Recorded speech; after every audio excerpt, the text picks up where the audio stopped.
सभी को नमस्कार। रूपम साहित्य संस्थान मारवाड़ मोरवा जिला नागौर राजस्थान के इस बैनर तले आज का हमारा जो कार्यक्रम है उस कार्यक्रम का शीर्षक है शिक्षा और सामाजिक मूल्य। शिक्षा बनाम सामाजिक मूल्य।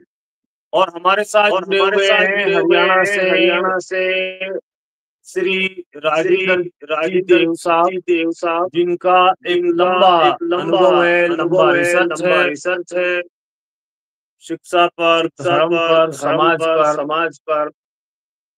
सबसे पहले तो इस कार्यक्रम में आदरणीय स्वामी राजेंद्र देव साहब का हार्दिक अभिनंदन और स्वागत।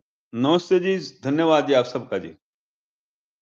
तो स्वामी जी, आज के संदर्भ में अगर हम देखें तो हमें ये प्रतीत होता है कि शैक्षिक मूल्य भी बदले हैं और सामाजिक मूल्य भी बदले हैं। बदलते हुए सामाजिक परिप्रेक्ष्य में शैक्षिक मूल्यों को कैसे बदलें और बदलते हुए शैक्षिक मूल्यों में सामाजिक मूल्य कैसे बदलें, जो चल रहा है वो ठीक है या बदलाव अपेक्षित है? आदरणीय स्वामी जी, जहां तक मैं समझता हूं, मेरी जो खोज है, हमारा सबसे जो जरूरी है वो शिक्षा से हमारा जो नैतिक जो चरित्र है वो हमारे जीवन के प्रत्येक क्षेत्र में हमारा नैतिक चरित्र काम आता है। सबसे जरूरी तो एक लंबे समय से हमारा नैतिक चरित्र को जब हम महाभारत काल से देखते हैं, उस समय के लोगों की जो सोच थी और आज के हमारे लोगों की जो सोच है, मुझे उसमें कोई भी अंतर नहीं दिखाई देता। इसका मतलब ये हुआ कि जो एक लंबे काल से हमारा जो नैतिक चरित्र जो गिरा है, इसमें कोई एक कारण नहीं है। इसमें जब हम देखते हैं तो पहले तो हमारे को शिक्षा से ही वंचित कर दिया गया था। अब जब हमारे पास एजुकेशन ही नहीं होगी, शिक्षा ही नहीं होगी, तो आदमी में और जानवर में तो कोई फर्क ही नहीं होता। एक बात। दूसरी चीज, जो शिक्षा का जहां से शुरू होती है वो माता से शुरू होती है, और हमारे जो है माता को भी शिक्षा से वंचित कर दिया गया था, यानी शूद्रों की श्रेणी में ही माता को जोड़ दिया गया था। तो ये कोई आज नई कहानी नहीं है भाई। आज हमारा ये हम देखते हैं समाज में जो भ्रष्टाचार है कि हम अपने कर्तव्य का सही ढंग से जो पालन नहीं कर रहे हैं, इसका सबसे बड़ा कारण क्या है? वो केवल हमारे पास चरित्र जो है वो नहीं है, और चरित्र का निर्माण वो माता करती है। अब सबसे जरूरी है माता को एजुकेशन देना, और हमारा जो आज का जो एजुकेशन का जो सिस्टम है वो तो मेरी दृष्टि में तो क्या, जो भी थोड़े से बुद्धिजीवी लोग हैं सबको इस बात का पता है कि उससे न तो हमारे चरित्र का निर्माण हो रहा है और ना ही हमारा जो है कौशल किसी भी में वो नहीं हमारे बच्चों को मिल रहा है। केवल डिग्रियां मिल रही हैं और उन डिग्रियों को हम करें क्या? तो ये जो चीजें जुड़ी हुई हैं तो इनको संवारेगा कौन? अब जो हमारे जितने भी प्रचारक हैं, धर्म प्रचारक हैं जितने भी, ये उनकी नैतिकता वो क्या सिखाते हैं? उनको नैतिक चरित्र की बातें सिखानी चाहिए। अब जब उनका खुद नहीं है तो दूसरे को क्या सिखाएंगे? ये भी बड़ी देखने वाली चीजें हैं। यानी वहां पर भी शोषण है। दूसरी ओर जो है एजुकेशन जो हमारी है उसमें भी कोई नैतिक चरित्र की वो कोई बातें नहीं सिखाई जा रही हैं। इसलिए जो जिसे हम पढ़ा लिखा कहते हैं, वो पढ़ा लिखा हमारा कल भी यानी भूतकाल में भी और वर्तकाल में भी वो जरूर से ज्यादा अपने निजी हित पे खड़ा हुआ है, और ये चरित्रहीनता की सबसे बड़ी निशानी है। इसीलिए हम किसी भी फील्ड में जब जाते हैं और वहां देखते हैं तो क्या है, वहां पर कोई भी आदमी अपना जो कर्तव्य है, उसकी जो नैतिक कर्तव्य है वो उसी का पालन नहीं कर रहा है। अब समाज में जितनी कमियां हैं, हमारे पास ज्ञान है और उस ज्ञान का अगर व्यवहार नहीं है, व्यवहार में वो ज्ञान नहीं है, तो बताइए उस ज्ञान का क्या फायदा है? तो ये भी तो चरित्र की कमी हुई। अब चरित्र जो है एक तरफ माता पिता बनाते हैं, तो माता पिता के पास ही, अब समाज में देखो जो मैं देख रहा हूं, जब माता पिता के पास चरित्र नहीं है तो बच्चों को क्या चरित्र की वो शिक्षा देंगे। फिर दूसरा इसमें सरकार का होता है। अब सरकार का आप देख लो क्या है, एक छोटे से जो है एक पंचायत जो होती है उसमें एक मेंबर जब चुना जाता है तो वहां पर भी लोग वोट खरीदी जाती है और बेची जाती हैं। तो हमारा नैतिक से जो राष्ट्रीय हित में जो अच्छे लोग आने चाहिए राजनीति में वो भी नहीं आ रहे हैं। तो ये सारी की सारी चीजें जितनी भी हैं, इन सब का बात आ जाती है समाधान की। अब समाधान कैसे होगा? तो समाधान के लिए तो हमें बहुत ज्यादा प्रयास करना पड़ेगा। दो तरफ की, एक तरफ है नेगेटिव और एक तरफ है पॉजिटिव। जो नेगेटिव जितनी ऊर्जा है वो ये चाहती ही नहीं कि हमारा जो समाज है उसका नैतिक चरित्र ऊपर उठे, वो नहीं चाहते इस बात को, और वो उनका प्रचार सबसे ज्यादा है। दूसरी ओर बहुत ही थोड़े से लोग हैं जो इन बातों को समझते हैं, जो इतिहास को समझते हैं, जो धर्म के बारे में समझते हैं। तो यहाँ भ्रांतियां बहुत खड़ी हुई है, क्योंकि आज का विषय धर्म का नहीं है, ये विषय जो है केवल एजुकेशन शिक्षा से जुड़ा हुआ है।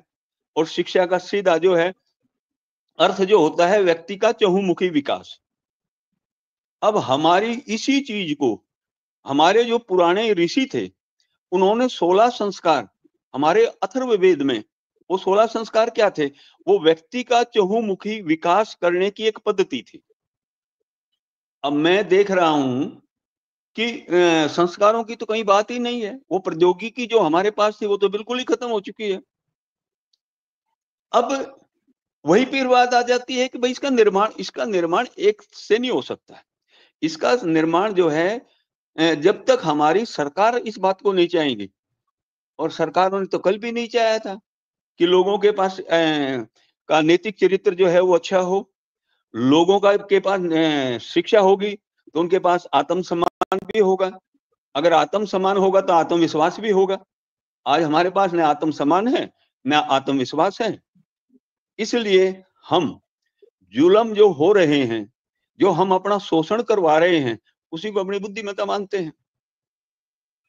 तो ये सारे के सारे विषय जो जुड़े हैं वो किससे जुड़े हैं? वो शिक्षा से जुड़े हैं। और शिक्षा किससे जुड़ी है? चरित्र से जुड़ी हुई है। और शिक्षा का दूसरा पहलू है भाई कोई न कोई कला, कोई हुनर। अब शिक्षा जो है स्कूलों में कौन सी शिक्षा दी जाती है, क्या हुनर है? अब वैकेंसी निकलती है 100, एप्लीकेशन आती है 1 लाख। और मैं देख रहा हूं, जो मैं सुन रहा हूं अखबारों में जो पढ़ता हूं कि जो पीएचडी किए हुए हैं असल में उनको ही नहीं पता। एजुकेशन शिक्षा का मतलब होता है व्यक्ति का चहुमुखी विकास करना, व्यक्ति को भूतकाल और वर्तमान के बारे में जानना, भविष्य में हमने कहाँ जाना है उसके बारे में हमें जो है एक रूपरेखा तैयार करना। तो वो हमारा शिक्षा होती है। लेकिन शिक्षा को हमने क्या ले लिया? एक हाथ में कटोरा ले लिया, सब लोग नौकरी की तरफ भाग रहे हैं।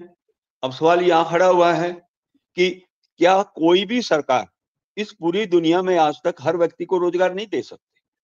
रोजगार एक शिक्षित व्यक्ति को, एक जो बच्चा जिसने इंजीनियरिंग की डिग्री ली हुई है या आईआईटी की हुई है, वो भी भाग रहा है, भाई मुझे भी नौकरी चाहिए। तो हमारा एजुकेशन ने हमारा बिठाया है कि जो हमारे छोटे छोटे जो काम धंधे थे, जैसे पहले गांव में क्या होता था, एक लोहार का अपना काम होता था, नाई का अपना काम होता था, जो जुलाया था उसका अपना काम होता था। आज हम जुलाया वर्तमान में एक डिग्री है, क्या है? तो हम उसको जो है टेक्सटाइल इंजीनियर उसको बोल देते हैं। अब अंग्रेजी में तो टेक्सटाइल इंजीनियर बहुत अच्छा लगेगा, लेकिन जब हम जुलाया कहें तो ये बहुत सी जो बातें हैं ये हमारी लोगों को इन चीजों का पूरा ज्ञान नहीं है, जो कि हमें होना चाहिए। और ना ही हमें कोई इन चीजों से अवगत करा रहा है। तो जब तक हम इन चीजों से अवगत नहीं होंगे, सही शिक्षा के महत्व को नहीं समझेंगे। शिक्षा का मतलब नौकरी लेना नहीं होता। एक आदमी को एक कला आती है, एक को एक कला नहीं आती है। शिक्षित आदमी को, जिस आदमी के पास कला नहीं है, उसको भी रोजगार देना होता है। लेकिन कहाँ है वो शिक्षा? वो हमारी सोच ही नहीं है। इसका मतलब ये हुआ कि एजुकेशन के बारे में भी जो हमें बतलाया जाता है, जो हमें पढ़ाया जाता है, वो केवल एक डिग्री तक हम सीमित रह गए। और उस डिग्री का आपको भी पता है, सब लोगों को पता है भी उसका क्या महत्व है और कितने लोग उससे लेकर सक्सेस होते हैं, क्योंकि लोगों के पास कोई आर्ट नहीं है। यह है शिक्षा। जब तक हम शिक्षा में टेक्निकल एजुकेशन, फॉर एग्जाम्पल जैसे 8वीं का एक बच्चा है, 9वीं 10वीं 11वीं 12वीं, तो 8वीं 9वीं में ही उसके साथ जो उस बच्चे की रुचि है, जो कलाओं को जानना चाहता है, उस कला के साथ उसको जोड़ दो। और जो हमारे लोगों के पुश्तैनी धंधे जुड़े हुए थे, वो उन्होंने छोड़ दिए। कारण क्या है? भाई मेरा तो छोरा पढ़ गया। क्या पढ़ गया भाई? भाई किसी ने 10 कर ली, किसी ने बीए कर ली, किसी ने +2 कर ली, और वो बांट देख रहे हैं, घर पे काम नहीं कर रहे हैं। वो कह रहे हैं कि भाई हमें तो वो नौकरी मिलनी चाहिए। तो ये हमारी सोच जब तक नहीं बदलेगी, हम एजुकेशन का सही मतलब नहीं समझेंगे, तब तक मैं समझता हूं हमारे समाज का उद्धार होना बहुत ही ज्यादा मुश्किल है। जी बहुत बहुत धन्यवाद। हमारे साथ उच्चामन से दिलीप सिंह भी शेखावत साहब जुड़े हुए हैं। आप शिक्षा और सामाजिक अध्ययन का अच्छा सरोकार रखते हैं। आपका इस बैनर पर हार्दिक स्वागत है इस कार्यक्रम में। बहुत बहुत आभार आपका। हाँ, दिलीप सिंह जी साहब, आज का जो विषय है शिक्षा और बदलते हुए सामाजिक मूल्य, इस विषय पर चाहूंगा कि शिक्षा में और समाज में दोनों तरफ जो मूल्यों का ह्रास हो रहा है उसमें क्या कुछ नवाचार अपेक्षित है? आदरणीय शेखावत साहब। शिक्षा हमेशा समाज ही है। जैसे समाज के मूल्य वैसी शिक्षा व्यवस्था तब और जैसे समाज के मूल्य अभी चल रहे हैं वैसी की शिक्षा पद्धति है। इसलिए केवल शिक्षा की शिक्षा पद्धति में गई है और ऐसा नहीं है।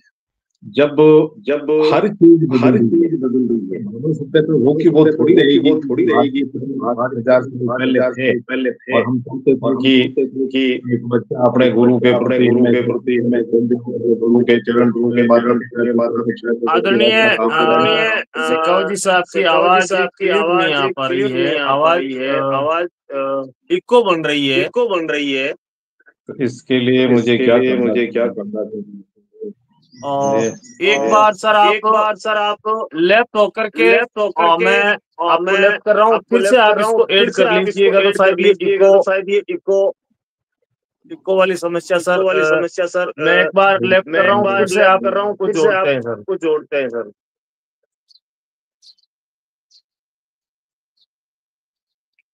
ये आज मेरी भी आवाज जो है आपकी आवाज स्वामी जी बिल्कुल एकदम क्लियर आ रही है।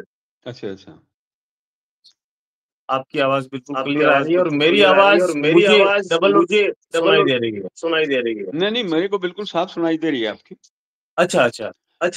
हाँ, अब वो जुड़ रहे हैं या बीच में मैं थोड़ा बोल पड़ूं? हाँ बिल्कुल आप जारी रखिएगा। वो जैसे अभी शेखावत जी ने जो कहा था ना, गुरु की जो बात की जी यहाँ पर 2 चीजें हैं गुरु के बारे में। जी पहली चीज क्या है, वर्तमान काल में हम गुरु से क्या समझते हैं? वर्तमान काल वर्तमान काल में हम जो है जो ये हमारी धर्म की जो प्रथा जो चली हुई है, गुरु की जो चली हुई है, हम उसमें क्या समझते हैं कि भाई जो गुरु है वो हमें मुक्ति दिलवा देगा। उसका एक तो ये है। दूसरा, जब हम एजुकेशन से आते हैं तो एक देखिए महाभारत काल में से जब हम लेते हैं और जब से ये वर्ण व्यवस्था जो चली हुई है, ये मतलब ये समझिए राजपूत काल से ये चली थी। तो उसमें पहले वर्ण व्यवस्था थी, फिर जाति व्यवस्था थी। अब एक उदाहरण है यहाँ पर, कर्ण को उस समय शिक्षा से वंचित कर दिया था। अच्छा, दूसरा वहीं पर ही कर्ण का जो भाई था, मतलब जिस सारथी ने उसको पाला था, उसने एक वाक्य बोल दिया था, वेद वाक्य, तो उसने उसके मुंह में वो डाल के पिघला हुआ और उसको मृत्यु दंड उसको दे दिया गया था। यह महाभारत के सीरियल में भी कोई भी देख सकता है, और वो सीरियल मेरा बनाया हुआ नहीं है, वो मेरा बनाया हुआ है। अब जो गुरु की जो पद्धति है, जब एक इतना बड़ा वर्ग जिसमें नारी भी है और शूद्र भी कंप्लीट आ जाते हैं, वो तो शिक्षा से आज से नहीं, वो तो महाभारत काल से ही शिक्षा से वंचित है। अब ये गुरु कहां से पैदा हो गया? और फिर दूसरा, जो ये गुरु आज वर्तमान में जो अपने आप को गुरु कह रहे हैं, जो शिक्षक जो हैं, हम उसको शिक्षक कहें तो ज्यादा अच्छा है। शिक्षक का वो बांधता नहीं, वो ये नहीं कहता भाई मैं तेरे को मुक्ति दिला दूंगा, मैं तेरे को ये करा दूंगा। अब एग्जाम्पल है, हमारे 6 दर्शन हैं। 6 दर्शन में हमारा जो प्रथम दर्शन जो है वो आचार्य जैमिनी ने लिखा, पूर्व मीमांसा। अब उन्होंने तो किसी को नहीं बांधा, वेद व्यास ने भी किसी को नहीं है कहा भाई मैं मुक्ति दे दूंगा। पतंजलि जी ने भी जो है योग दर्शन लिखा, उसने नहीं कहा भाई मैं किसी को मुक्ति दे दूंगा। असल में क्या है, ये भक्ति काल में ये हमारी गुरु की प्रथा शुरू हुई थी। भक्ति काल से पहले ऐसा नहीं था, और भक्ति काल में लोग त्राही त्राही कर रहे थे। तो उस काल में जो हमारा बुरा हाल था, उस स्थिति से बचने के लिए हमने एक जो क्रांति होनी थी, सामाजिक जो क्रांति होनी थी, वो हमारी क्रांति नहीं हो पाई। क्यों? कि सब कुछ हमने भगवान के ऊपर छोड़ दिया। भाई गुरु तो मुक्ति दिला देगा, और जो हो रहा है वो प्रभु की इच्छा से हो रहा है, या हमारे पुराने जो पिछले जन्मों के कर्म हैं उससे हमारे को हो रहा है। अब प्रश्न यहाँ खड़ा है कि गुरु की हमें आवश्यकता क्यों है? असली जो प्रश्न है, गुरु की आवश्यकता क्यों है? अगर हमें किसी चीज का शक है, कोई भ्रम है, तो हमें गुरु की आवश्यकता है। अगर हम क्लियर हैं, साफ हैं, तो हमें गुरु की आवश्यकता ही नहीं है। जब गुरु की तरफ हम जाते हैं तो प्रथम गुरु हमारा परमात्मा है। जब दूसरी गुरु की तरफ हम जाते हैं तो दूसरा गुरु हमारा कौन है? हमारी प्रकृति है। और मनुष्य के बाद जितना जो ज्ञान है वो सारा का सारा प्रकृति का ही तो ज्ञान है, और प्रकृति हमें हर चीज को दे रही है। प्रकृति कहती है भाई आप संगठन से रहोगे तो संगठन है तो शक्ति है, क्यों सारी प्रकृति उसमें है। तो अब दूसरा गुरु हमारा वो है। तीसरा गुरु कौन है? वो है हमारे माता पिता। माता पिता कौन? जो चरित्रवान हो। अब समस्या जो खड़ी हुई है, सबसे बड़ी समस्या वो सारी की सारी चरित्र पे आके खड़ी हो जाती है। और सबसे पहले हमारा क्या हुआ? अब जैसे सांप है, सांप के अंदर से जहर निकाल दो तो क्या है? वो तो केंचुआ हो गया। जब आदमी का अंदर से आत्म सम्मान और आत्मविश्वास ही चला जाएगा, वही खत्म हो जाएगा, तो फिर आदमी क्या करेगा? तो सबसे पहले हमारे, जिनको हम आज गुरु कह रहे हैं, जिन्होंने हमारे इसको इस प्रथा को दी है, और जो बड़े बड़े ड्रामे जो कर रहे हैं, असल में इनको ही अध्यात्म का ज्ञान नहीं है, तो ये समाज को क्या देंगे? और जिस समाज में छुआछूत हो, ऊंच नीच की भावना हो, तो वहां अध्यात्म होगा क्या? वहां पर कोई जो है जिसे हम कहते हैं समाज में एकता होगी क्या? जब समाज में एकता नहीं है, और इसका परिणाम ये पूरा देश भुगत चुका है, एक नहीं हजारों साल से भुगत रहा है, और उसके बावजूद भी हम नहीं समझ रहे हैं, तो इससे बड़ा अनर्थ और क्या होगा? इससे बड़ा मैं समझता हूं अनर्थ नहीं हो सकता। और जब हम अपने इतिहास से नहीं शिक्षा ले रहे, हम नेचर से शिक्षा नहीं ले रहे, तो फिर हमारा भविष्य जो है वो कहां जाएगा? वर्तमान हमें कहता है, भूतकाल हमें शिक्षा देता है, और जो गलतियां हमने भूतकाल में की, वर्तमान काल ये कहता है उनसे शिक्षा लो। और शिक्षा तो हमें पेड़ पौधे पशु पक्षी सब कुछ दे रहे हैं, ये सारे गुरु ही तो हैं, लेकिन क्या हम शिक्षा ले रहे हैं? दो तरह के लोग हुए। एक लोग वो हैं जिनको सब कुछ ज्ञान है, और ज्ञान होते हुए उस ज्ञान का वो दुरुपयोग कर रहे हैं समाज का शोषण करने के लिए। एक ग्रुप तो वो है। दूसरा ग्रुप वो है जो बिल्कुल ही अज्ञानी है, जो समझने के लिए तैयार नहीं है, वो अपना शोषण करवा रहे हैं। तीसरा ग्रुप वो है जिन्हें हम बुद्धिजीवी कहो या ना हो, तिलमिला रहे हैं। अब भाई शोषण करने वाले शोषण कर रहे हैं और करवाने वाले हैं वो शोषण अपना करवा रहे हैं, और बीच में उनको जो बचाने वाले हैं वो धक्के खा रहे हैं। मैं तो ये समझ रहा हूँ। तो इसलिए विषय लंबा और ज्ञान आपके पास अगाध ज्ञान का सागर है, और ये लगातार इस श्रृंखला को जारी रखेंगे। एक सामाजिक विश्लेषण के तौर पे और एक शिक्षाविद होने के नाते आदरणीय दिलीप सिंह साहब से निवेदन करूंगा कि आप आज के विषय पर अपनी बात रखें।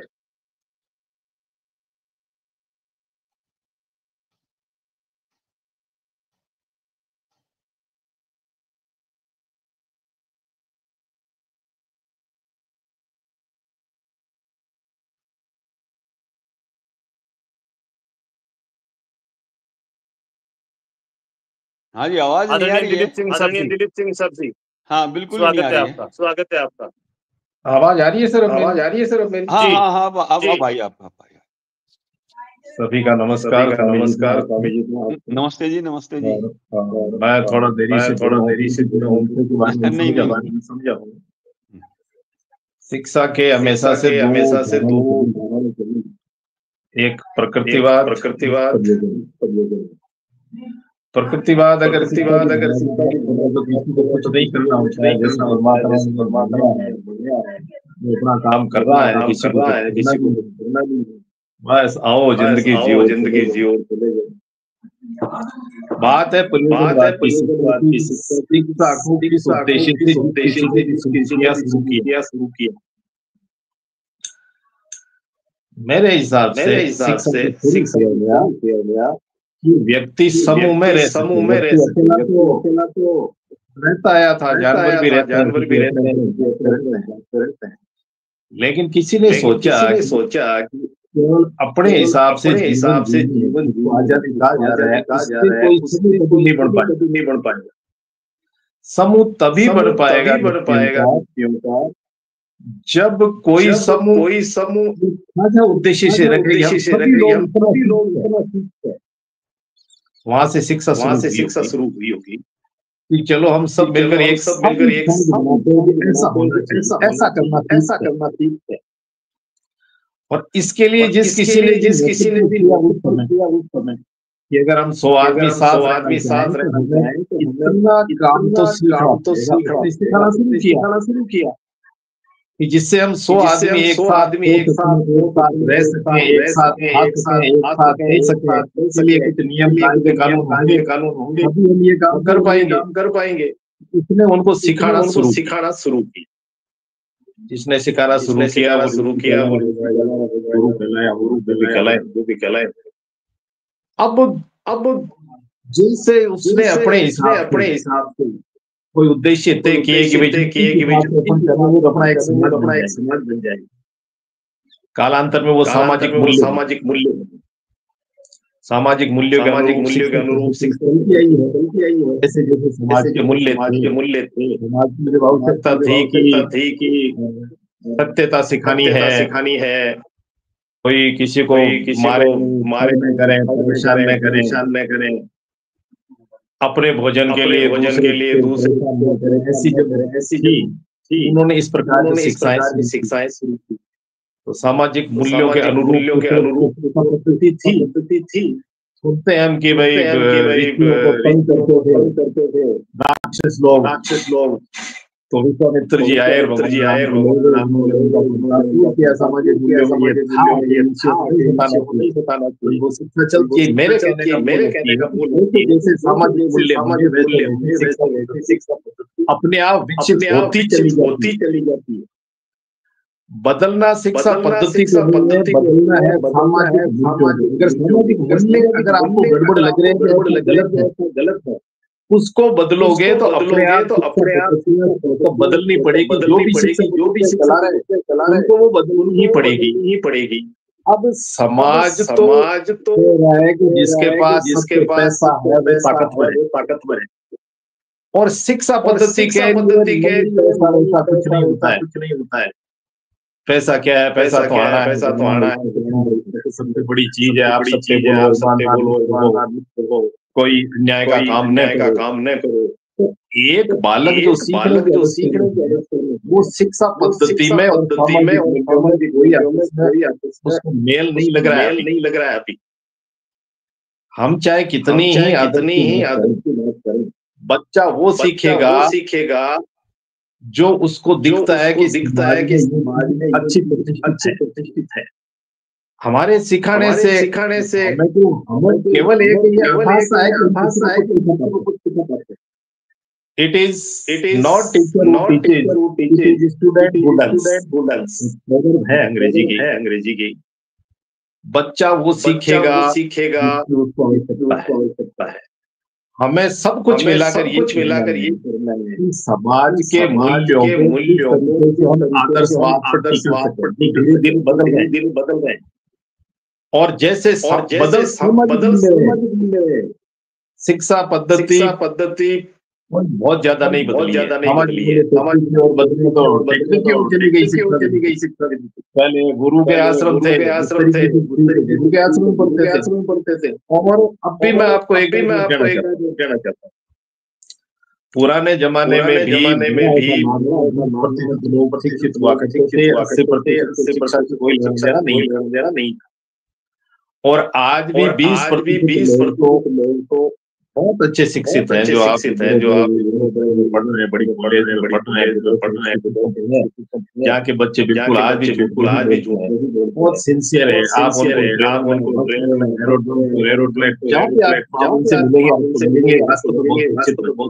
बहुत अच्छा उनका व्यवहार है, उनका तरीका, मिलने का तरीका, किसी को विश करने का, उनके कमाने का तरीका बहुत अच्छा। तो अब सामाजिक मूल्य आज भी समाज को वही 20 अब बस इतना है कि शिक्षित कहलाते थे, शिक्षा से परिवर्तन आ जाएगा तो उनको शिक्षा दी। लेकिन अब वो परिवर्तन होने में आया नहीं। वो अब पोस्ट ग्रेजुएट बेकार आदमी, पहले वो अनपढ़ बेकार कहते थे समझते नहीं। और अब वैसे के वैसे आदमी है, बस इतना सा फर्क है कि अब वो पोस्ट ग्रेजुएट है। उनकी हेलो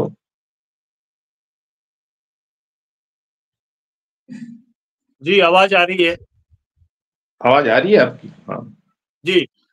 तो सर मेरा तो ये कहना है कि हमें विशेष ध्यान सामाजिक मूल्यों को देना है। समाज ने जिन मूल्यों को प्रतिष्ठित कर दिया है शिक्षा पद्धति को, तो उस ओर जाना पड़ेगा। इसमें सरकार को दोष देना कोई बहुत उचित बात नहीं है। सरकारी संस्थाएं तो 20% है, 80% तो एजुकेशन प्राइवेट सेक्टर में है।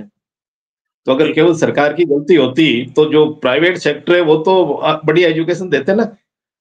लेकिन आप देखोगे दे तो वो भी वही शिक्षा रहे, बस वो अधिक इसलिए पनप गए क्योंकि वो सामाजिक मूल्यों जैसी शिक्षा दे रहे हैं। सरकारी संस्थाएं तो अभी भी रोके हुए बैठी है उनको कि नहीं हमें ऐसा नहीं करना है, हमें इस नैतिकता पर चलना है, हमें इस उद्देश्य को करना है, हमें इसको करना है। और उससे परिणाम ये हो रहा है कि सामाजिक मूल्य तो बदल नहीं रहे हैं, शिक्षा पद्धतियों को बार बार उदाहरण के रूप में बदला जा रहा है। नई पॉलिसी आ रही है, नई टेक्निक, नई ट्रेनिंग उनसे आ रही है। वो ये सोच रहे हैं कि शिक्षा से सामाजिक मूल्य बदल जाएं, जबकि मैं तो ये कह रहा हूं सामाजिक मूल्य कैसे बदलेंगे इसकी कोई आप विधा निकालें। जैसे सामाजिक मूल्य होंगे वैसी शिक्षा पद्धतियां हो जाएगी। सरकार नहीं करेगी तो भी हो जाएगी, निजी क्षेत्र में होगा चाहे तो भी हो जाएगी। और वो शिक्षा पद्धतियां जो है वो सामाजिक मूल्यों के अनुरूप होगी। इसलिए हमें समाज के मूल्यों को किसी न किसी तरीके से, जिनको हम अच्छा मूल्य मान रहे हैं, उन मूल्यों को प्रतिष्ठित करना होगा। अगर आपको लगता है कि एक ईमानदारी अच्छा मूल्य है तो समाज को ये दिखाना होगा कि ये व्यक्ति ईमानदार है और आज प्रतिष्ठित है, सुखी है, संपन्न है। ईमानदार आदमी को जब हर बच्चा देखता है कि ईमानदार तो दुख पा रहा है, खुद ईमानदार आदमी कह रहा है मैं तो ईमानदारी में ला रहेगा, मैं तो ईमानदार आदमी, हमारा वहां हो गई, अगर मैं भी यहाँ करता तो आज यहाँ हो जाता, तो बच्चे क्या सीखेंगे? बच्चे तो यही सीखेंगे कि हमें जो शिक्षा हमें जो दी जा रही है वो गलत है, ये आदमी सही है। इसलिए सामाजिक मूल्यों को अगर सही ढंग से परिभाषित किया जाए, उनका वैज्ञानिक दृष्टिकोण से उनका चयन किया जाए और उन सामाजिक मूल्यों को समाज में व्यवहारिक रूप से प्रतिष्ठित किया जाए कि जो सच्चा आदमी है, जो ईमानदार आदमी है। अब आप अभी स्वामी जी कह रहे थे राजनीति, तो राजनीति में अच्छे आदमियों को आने के लिए किसने रोका है? कौन रोक रहा है राजनीति में? क्यों नहीं आ रहे वो इसलिए नहीं आ रहे कि वो लोगों के पास जाकर वोट मांगना नहीं चाहते। उनमें इतना अहम है अपनी शिक्षा के प्रति, अपनी अच्छाई के प्रति कि मैं कोई वोट थोड़ी मांगूंगा, लोग, मैं अच्छा हूं इसलिए लोग मुझे सरपंच बना दें, ऐसे लोग बैठे बैठे सोच रहे हैं। तो ये तो उनकी सोच ही प्रारंभ से ही गलत है। उनकी अगर ये सोच है कि मैं सरपंच होता तो गांव में विकास करता, तो उनको सबसे पहले सोचना चाहिए मुझे वोट कैसे अर्जित करने, और मैं तरीके से वोट अर्जित करके बताऊंगा। अब वो खड़े होते हैं, 100 वोट आते हैं, फिर कहते हैं कि कुछ नहीं है जी, आजकल ईमानदार को कौन वोट देता है, वो तो बेईमानी से जीत गए। अरे तो तुम एक बार अपनी तरफ से प्रयास तो करो, अपनी तरफ से प्रयास तो उस पद को प्राप्त करने की करो, और समाज में ये बताओ बाद में कि देखो जीता तो मैं, देखो मुझे भी उसी विधि से चलना पड़ा, लेकिन अब मैं आपको बताता हूँ सरपंचाई क्या होती है। ऐसे कितने उदाहरण है सर, एक भी उदाहरण नहीं है। सभी लोग नैतिकता की बात करते हैं, आदर्शवाद की बात करते हैं, लेकिन उसके प्रति वो करना कुछ नहीं चाहते, वो मौन है। और ये बुद्धिजीवियों का मौन, हालांकि मैं तो ये मानता हूं बुद्धिजीवी मौन नहीं रहता है, लेकिन चलो जो मान रहे हैं मौन भी है और अपने आप को बुद्धिजीवी मान रहे हैं कि हम तो बुद्धिजीवी हैं इसलिए मौन है, तो करना उनको कुछ है नहीं, उनको आदर्शवाद की अपनी बात करनी है। जीतेगा समाज में वही जो कुछ करेगा। सामाजिक मूल्यों को हमें प्रतिष्ठित करना होगा, जो सामाजिक मूल्य चलते आए हैं, सामाजिक मूल्य भी बदलेंगे। सर जब आर्टिफिशियल इंटेलिजेंस अपन मानते हैं कि वो स्वतः बदल जाती है, सर मैंने ऐसा सुना है कि आर्टिफिशियल इंटेलिजेंस धीरे धीरे स्वयं बदल जाती है। तो जब आर्टिफिशियल इंटेलिजेंस स्वयं बदल जाती है तो नेचुरल इंटेलिजेंस क्यों नहीं बदलेगी? वो भी बदलेगी। वो बच्चे अपने को कहां से मिलने वाले हैं जो माता पिता का कहना हमेशा मानते रहेंगे, जो हमेशा गुरु कहेगा वैसा का वैसा करेंगे, जो चाहे समाज के अंदर भूखे मरे लेकिन किसी दूसरे का भोजन कभी नहीं कोसेंगे, चाहे भूखे मर जाए वो। ऐसे बच्चे हमें कहां से मिलेंगे? नेचुरल क्वोशेंट भी तो चेंज होगा, नेचुरल इंटेलिजेंस भी तो तैयार होगी। जानवरों के तक के स्वभाव बदल रहे हैं 5000 सालों में, तो एक बच्चे का स्वभाव क्यों नहीं बदलेगा? हम बच्चों से क्यों वो बात चाहते हैं कि जब पुराने जमाने में ऐसे पढ़ते थे, हर मैंने तो ये देखा है दादा पिता कहते हैं तुम्हारी क्या पढ़ाई है, पढ़ाई तो हमारे जमाने में थी। तो तुम्हारे जमाने में थी, अगर पढ़ाई अच्छी तो फिर इसके परिणाम क्यों गलत हुए? कि गलत होना कहां से शुरू हुआ? अगर वहां उस वक्त बहुत ही अच्छी थी तो इसको गलत किसने किया भाई? ये तो बच्चे आज के, इन्होंने गलत थोड़ी किया, ये गलत किया है समाज के मूल्यों ने। समाज कहता कुछ है, करता कुछ है और होता कुछ है, और ये जो हो रहा है बच्चा तो उस तरफ जाएगा जिधर समाज उसके होते हुए दिख रहे। इसलिए ये शिक्षा को ले जाए यहाँ जो सामाजिक मूल्य समाज में प्रतिष्ठित है उसकी तरफ वो जाए। अब अगर आपको कुछ बदलना है तो वो समाज के मूल्य बदलो, और उस जैसे आप मूल्य चाहते हो वैसी आप शिक्षा पद्धति करो। आप शिक्षा पद्धति को बदलकर चाहते हो समाज के मूल्य बदल जाएंगे, तो मैं उससे थोड़ा कम सहमत हूं, क्योंकि इतनी शिक्षा सबके पास है कि सामाजिक मूल्य बढ़ जाते हैं। कोई भी व्यक्ति शिक्षित नहीं था तब क्या समाज के मूल्य नहीं थे? भाई अपन कहें कि नहीं शिक्षित व्यक्ति सामाजिक मूल्य बनाता है, तो जब कोई व्यक्ति शिक्षित नहीं था तब भी समाज के तो कुछ मूल्य थे, वो किसने बनाए? वो सामूहिक समझ से बने, और वो ही सामूहिक समझ से अभी सामाजिक मूल्य बने हुए हैं। उस सामूहिक समझ को अगर कोई तरीके से थोड़ा बहुत बदला जा सके और किया जा सके और उसके अनुरूप शिक्षा पद्धति को किया जाए तो बहुत अच्छा रहेगा। मैं विशेष रूप से आपको ये कहना चाहता हूं कि अभी के बच्चों को और सरकार को अपन दोष देना एक बार बंद करके एक तीसरी धारा सोचे तो कोई बात होगी। अन्यथा क्या होता है कि अपने को जब कोई दोष देने के लिए कोई चीज मिल जाती है कि भाई ये सरकार ही नहीं कर रही है तो हम क्या करें, या ये बच्चे ही ऐसे हैं तो हम क्या करें, तो अपने पास ये एक बचाव का उपाय हो गया अपना कि अपनी जो बात है, या जिसको मैं कम शब्दों में कहना चाहिए जो पढ़ास है वो तो निकल जाती है, क्योंकि अपन बुद्धिजीवी वो तो निकलेगी। लेकिन वो निकल के उसका परिणाम क्या होगा? हमने सरकार को कोस लिया, आज की पीढ़ी को कोस लिया, और अपना काम तो पूरा हुआ। अपने को इतना ही करना था क्या? अपने को इससे आगे बढ़ना पड़ेगा। जिस चीज को अपने को गलत लग रही है उसका विरोध अपने को स्वयं को अपने स्तर पर जैसा भी कर सकते हैं करना होगा। समाज के मूल्यों को अगर अपने को लगता है कि भाई अभी का समाज सही नहीं है, अब चरित्र के बारे में बहुत बातें हो रही है भाई। सबसे चरित्र कहते हैं कि character is lost, everything is lost. अब चरित्र की परिभाषाएं भी बदल गई है मोहनलाल जी। बिल्कुल। पहले का जो चरित्र बिगड़ना था उस चरित्र को और आज तो कोई चरित्र, एक हास्य का एक एग्जाम्पल देके अपनी बात को खत्म करूंगा। कोई वक्त शराब की तरफ बोतल को देखना भी चरित्रहीनता थी कि शराब पीता है। आजकल कहते हैं अच्छा यार घर में बैठ के पीता है, बाहर में नहीं पीता, आराम से घर पे लेता है खा जाता है। चरित्र बदले, उसको भी चरित्रवान कहा जा रहा है जो कम से कम बाहर तो नहीं आ रहा है, किसी को गालियां तो नहीं निकाल रहा है, अपने आप काम कर रहा है, तो वो चरित्र होगी ना। किसी वक्त उसकी तरफ देखना भी पाप था।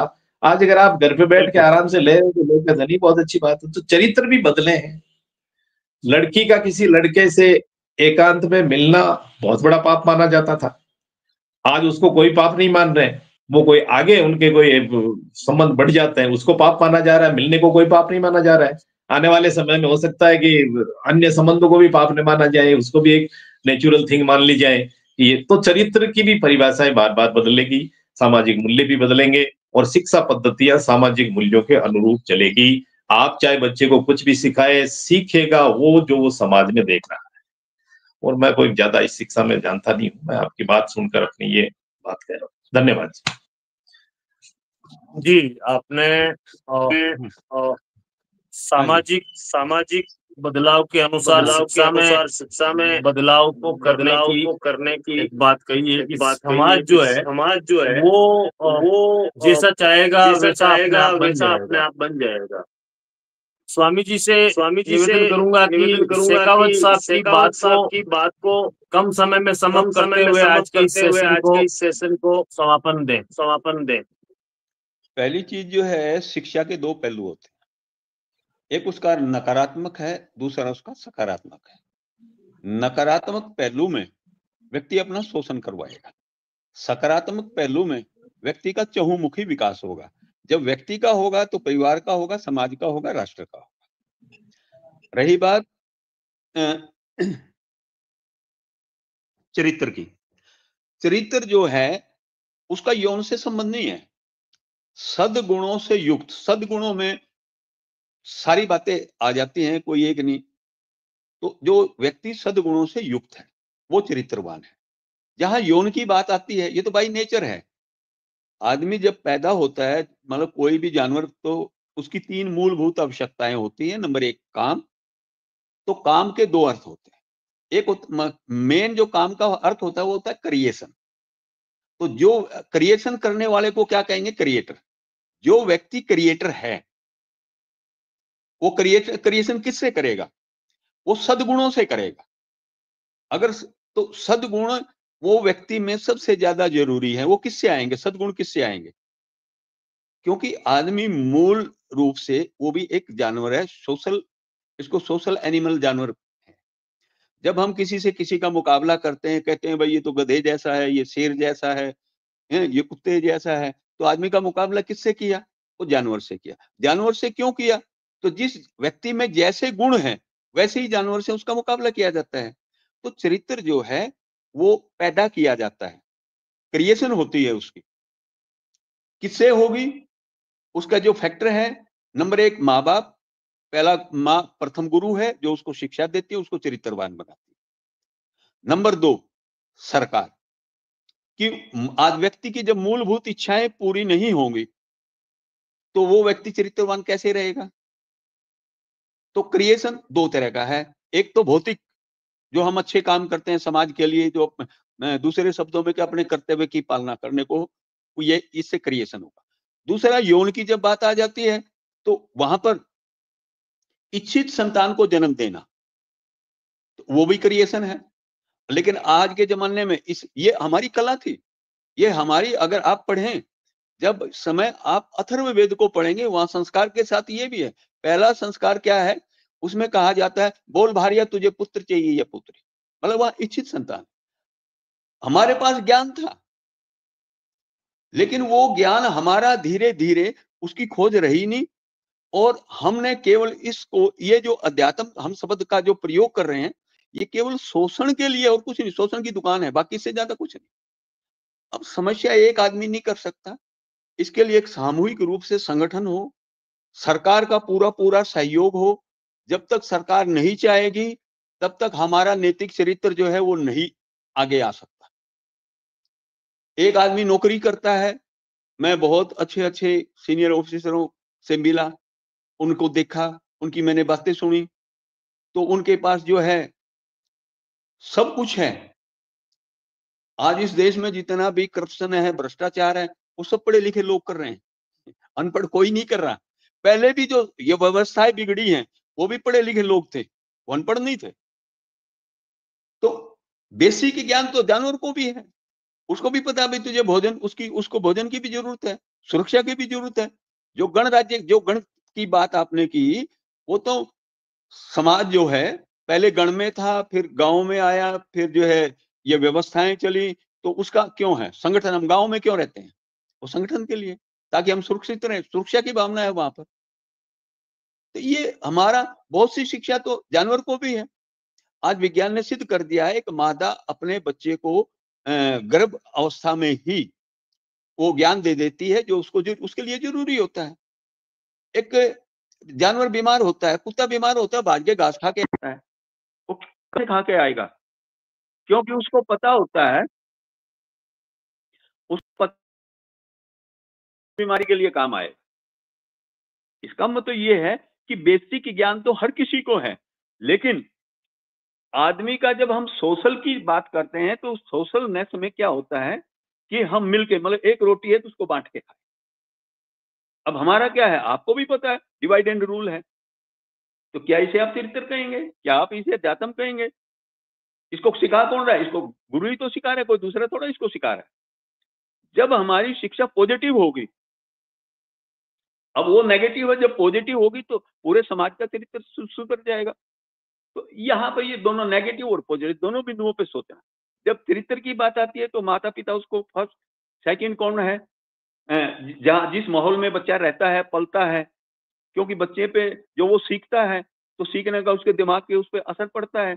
उसके बाद जब वो बड़ा होता है तो कहते हैं ना, सपूत के पांव वही पलने में दिख जाते हैं। तो इसका मतलब बच्चे को ने जो सीखा है वो हम वर्तमान में क्या है, हमने भूतकाल में जो कार्य किए, जो हमारी सोच थी, वर्तमान में हम अपनी सोच का परिणाम है। अब हमारी सोच किससे है? हम जब अपने पूरे इतिहास को पढ़ते हैं, हम कहते हैं हमारे पास इतना ज्ञान था, ये तो फिर हम हजारों साल गुलाम क्यों रहे? इसका मतलब हमारी सोच सही नहीं थी। जब सोच सही नहीं थी तो इसका मतलब हमारा चरित्र भी सही नहीं था। इसका मतलब हम डिवाइड एंड रूल में थे। तो ये एजुकेशन जो है वो एक पहलू पे नहीं आती है, भाई किसी को अक्षर ज्ञान होगा, अक्षर ज्ञान वाले तो ने तो भट्ठा बिठा दिया, आज भी वही भट्ठा बिठा रहे हैं। एक अनपढ़ आदमी सुनने के लिए तैयार है, एक अनपढ़ आदमी गलती करेगा तो मानने के लिए तैयार है। एक पढ़ा लिखा जो अपने आप को बुद्धिमान आदमी कहता है, वो अपनी गलती ही नहीं मानेगा, वो तो कहेगा भाई गलती तो तेरी है। तो इन सारी बातें ये एक दिन में जाने वाली नहीं है। महाभारत काल से लेके अब तक का जो हमारा पतन हुआ है, तो वो एक दिन में सुधर जाएगा क्या? एक दिन में नहीं सुधर। इस बात को मैं बहुत अच्छी तरह से समझता हूँ। हर आदमी अपने लेवल पे जो जिसकी कैपेसिटी होती है उसके हिसाब से हर आदमी कोशिश करता है, बुद्धिजीवी कोशिश करते आए हैं, करते आगे भी रहेंगे। लेकिन इन लोगों का न तो संगठन बन पाया, न ये लोग इकट्ठे हो पाए, न इनके पास समाज को से इनको किसी तरह का सहयोग है, न सरकार चाहती है, न समाज चाहता है। तो इसको सुधारेगा कौन? आपकी बात बिल्कुल ठीक है भाई, बातें करने से कुछ नहीं होता, लेकिन हो सकता है हमारी बातें सुन के किसी के पल्ले पड़ जाए, कुछ सोचने के लिए मजबूर हो जाए। क्योंकि दो चीज को हर आदमी जानता है, जन्म होगा तो मृत्यु भी होगी, बीच का जीवन है। अब गीता कहती है भाई इसका सदुपयोग कर या दुरुपयोग कर, ये आदमी की सोच पे डिपेंड करता है। अब सोच कहां से बनेगी? वो तो पहले तो माता पिता से, दूसरा परिवेश जिसमें वो बढ़ता है, तीसरा टीचर जिनके पास वो सीखने जाता है, चौथी सरकार। ये चार पहलू बना के एक आदमी को चरित्रवान बनाते हैं, एक पक्ष नहीं होता। तो ये जी छोटी बात थी धन्यवाद। मेरी। आपने बिल्कुल अपने एक नए तरीके से आपके अपने अनुभवों से लंबे जीवन के सार के साथ बात को समअप करते हुए ये बताया कि सुधार एकांगी नहीं हो सकता। शिक्षा प्रणाली में सुधार, समाज में सुधार, व्यक्ति में सुधार और सबसे बड़ा है आत्म सुधार। एक एक व्यक्ति जब सुधरने लग जाएगा तो शायद अपने आसपास का परिवेश कुछ सुधरने लगेगा। और ये जो तमाम तरह की समस्याएं हैं, शिक्षा, समाज, मूल्य, इन सारी समस्याओं का समाधान करने के लिए किस स्तर पे कोई क्रांतिकारी शुरुआत की जाए, मधुरता के साथ, प्रेम के साथ, क्योंकि शिक्षा जगत से हम जुड़े हुए हैं और बहुत सारे लोग हमें जो सुन रहे हैं वो भी शिक्षा जगत से जुड़े हुए हैं। तो हमारा जो अगली श्रृंखला होगी वो होगी कि इस समस्या का आखिर समाधान क्या हो सकता है और किस स्तर पे काम करने पे, किस स्तर की शुरुआत करने से हम स्वर्ग को धरती पे ला सकते हैं। यानी कि हम अपने जीवन को सुंदर बना सकते हैं। हम अपने आप को सुधार सकते हैं, हम आत्म सुधार कर सकते हैं और आसपास में क्या बदलाव कर सकते हैं। आज आपने अमूल्य समय दिया दिलीप साहब ने, स्वामी जी ने, इसके लिए आपका हार्दिक स्वागत। क्योंकि पौन घंटे का हमारा सत्र हो गया है। आज एक साथी और जुड़ने वाले थे, चमन से सुरेश जी वर्मा साहब जुड़ नहीं पाए और अगले सत्र में सुरेश जी साहब को भी जोड़ेंगे।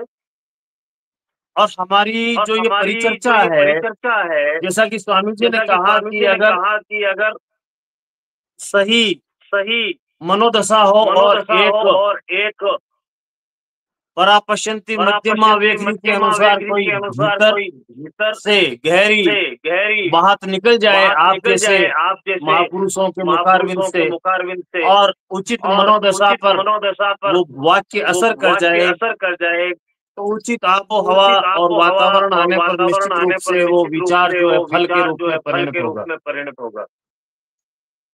आपका हार्दिक अभिनंदन, आपका हार्दिक स्वागत और आपका मैं कृतज्ञता और आभार प्रकट करता हूँ। प्रणाम। प्रणाम जी, प्रणाम। आप दोनों का भी प्रणाम।